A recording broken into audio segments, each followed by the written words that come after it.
یہ جگہ ظلمات ہے، یہاں سے کوئی انسان زندہ واپس نہیں جا سکتا۔ تم کون ہو؟ میں ذوالقرنین ہوں، اللہ کا ایک بندہ جس نے مشرق و مغرب فتح کیے۔ میں یہاں آب حیات کی تلاش میں آیا ہوں، اس کو تلاش کیے بغیر واپس نہیں جا سکتا۔ اے ذوالقرنین، تم اپنا وقت اور اپنے ساتھیوں کی جان ضائع کر رہے ہو۔ کیا تمہیں علم نہیں جو اس راستے میں داخل ہوا وہ کبھی واپس نہیں لوٹا؟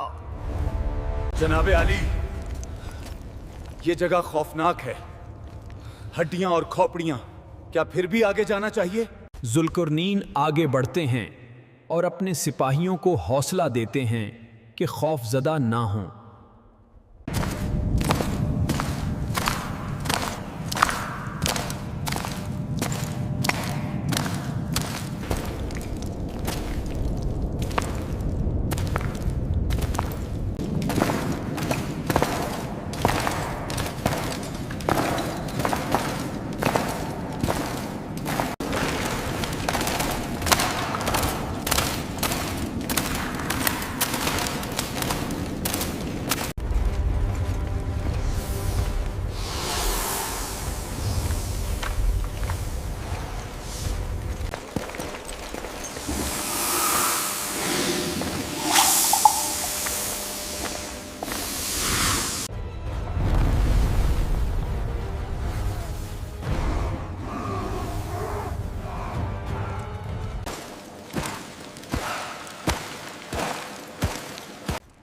بادشاہ اور اس کے سپاہی آب حیات کی تلاش میں آگے بڑھتے رہے۔ آب حیات کی تلاش کا واقعہ تاریخی کتب میں کچھ یوں ملتا ہے۔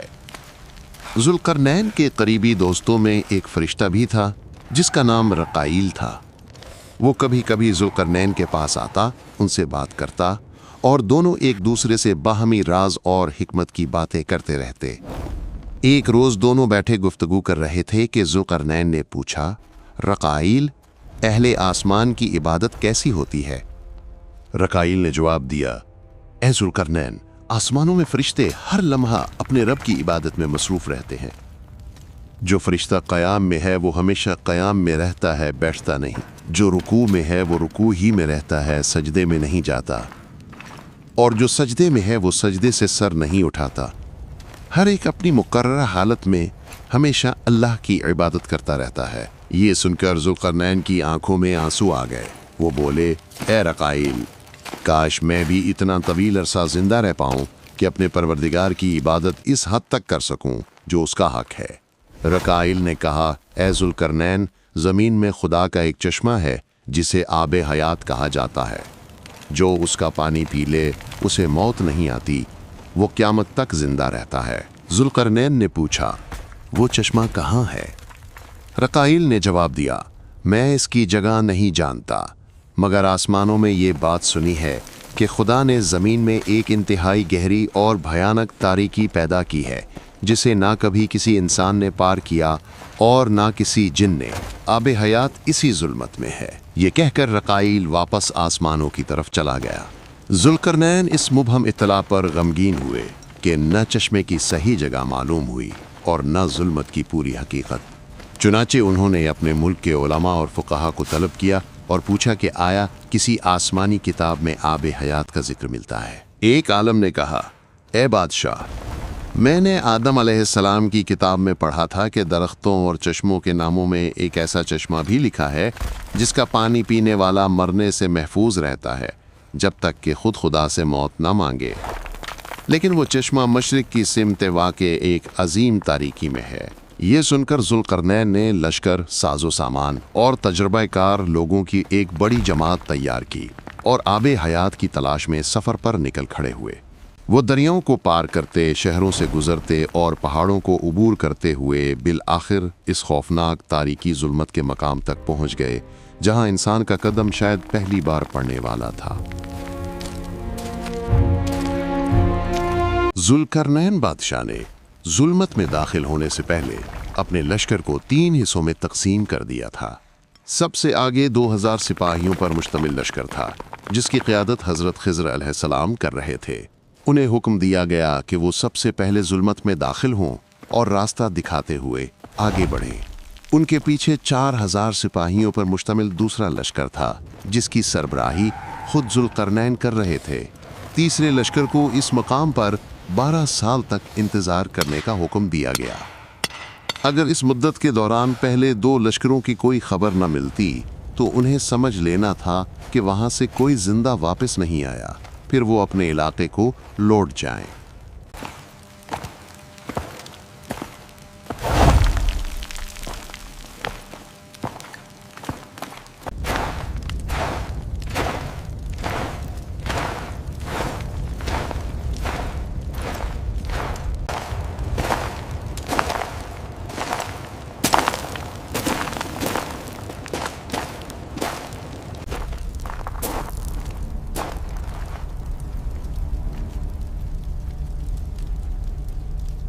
ہم یہیں رکیں گے، بادشاہ کا انتظار کریں گے، مزید آگے بڑھنا مناسب نہیں۔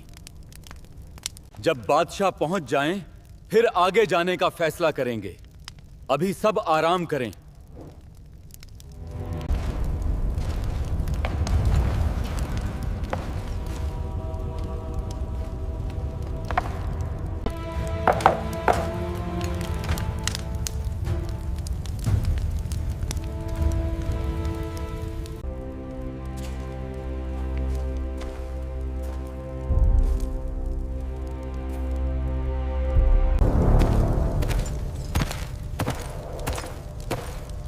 اے میرے سپاہیوں، اب آپ سب یہیں رکیں گے۔ آگے 2 خطرناک راستے ہیں، لگتا ہے اب چشمہ قریب ہے۔ ایک راستے سے جناب خیزر، دوسرے راستے سے میں خود تلاش کروں گا۔ یوں ایک راستے سے جناب خضر علیہ السلام آگے بڑھنے لگے اور آب حیات کی تلاش شروع کر دی، اور دوسرے راستے بادشاہ خود اکیلے آب حیات کی تلاش میں آگے بڑھنے لگے۔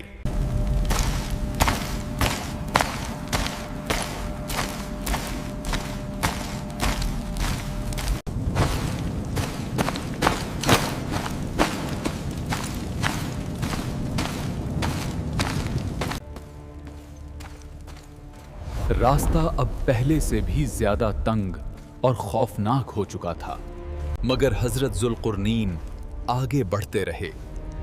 تمام خطرات کے باوجود ان کے قدم نہ رکے۔ جناب خضر علیہ السلام بھی ہر قدم پر آزمائش کے باوجود سکون اور یقین سے آگے بڑھتے گئے۔ وہ اس خطرناک راستے کو پار کرتے گئے گویا اللہ کی حفاظت ان کے گرد سایہ کیے ہوئے ہو۔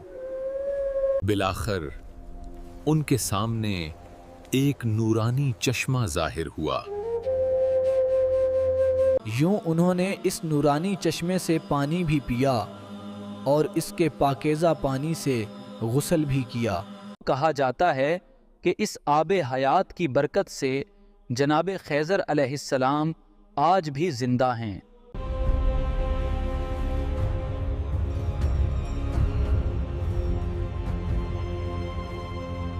حضرت ذوالقرنین جس راستے سے گزر رہے تھے وہ انتہائی خطرناک اور وہاں کوئی چشمہ نہ تھا، بس گہرا اندھیرا اور جان لیوا خاموشی، مگر وہ اپنے رب پر بھروسہ کرتے ہوئے آگے بڑھ رہے تھے۔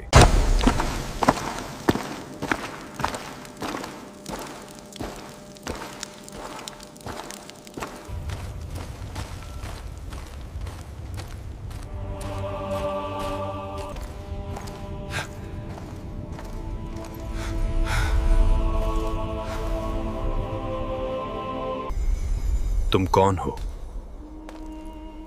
ایک وسیع دنیا جسے چھوڑ کر یہاں تک پہنچ گئے۔ میں ذوالقرنین ہوں، لیکن آپ کون ہیں اور یہاں کیا کر رہے ہیں؟ میں وہ فرشتہ ہوں جو قیامت کے دن سور پھونکوں گا، اسی قیامت کے انتظار میں ہوں۔ فرشتے سے ملاقات اور آب حیات کا پانی پیے بغیر واپسی کا واقعہ تاریخی کتب میں کچھ یوں ملتا ہے۔